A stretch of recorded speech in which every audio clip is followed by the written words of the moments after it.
Alors le purgatoire, c'est pas d'abord un lieu, même si on l'a représenté souvent comme un lieu. Le purgatoire, c'est un état et c'est une purification. C'est une purification après la mort qui est une antichambre en fait du ciel. Force est de constater que ici-bas, eh bien, avec nos péchés, nous créons des addictions, des fermetures sur nous-mêmes. Nous abîmons notre cœur dans le péché. Alors le Seigneur nous donne toujours son pardon. Dans la confession, d'un cœur sincère, si nous lui demandons pardon, il nous pardonne. Mais en fait, les péchés créent en nous des addictions, comme la drogue, l'argent, l'égoïsme, la vanité. C'est toujours une addiction qui replie notre cœur. Et au ciel, il faudra que notre cœur soit vraiment complètement ouvert. Et le purgatoire, c'est ce temps à la fois de joie immense et de souffrance immense qui déplie notre cœur pour nous préparer à voir Dieu. La souffrance du purgatoire, c'est pas une souffrance de Dieu qui se venge. C'est la souffrance du désir de celui qui va contempler l'être aimé, mais qui ne le voit pas encore, et ce désir ouvre le cœur, le déplie. Donc c'est tout à fait ça, c'est cette purification.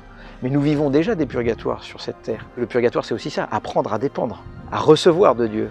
Dans une société où on veut tout gérer de soi-même, c'est difficile. La maladie, mystérieusement, même si elle est un mal, eh bien dans la maladie, ça peut être un temps de purgatoire en fait, ce temps de purification. La vieillesse peut être ce temps de purification. Les épreuves de la vie, mystérieusement, peuvent être des temps où on se ferme, où on se purifie et où on apprend à aimer davantage. Donc le purgatoire, il se vit déjà ici-bas.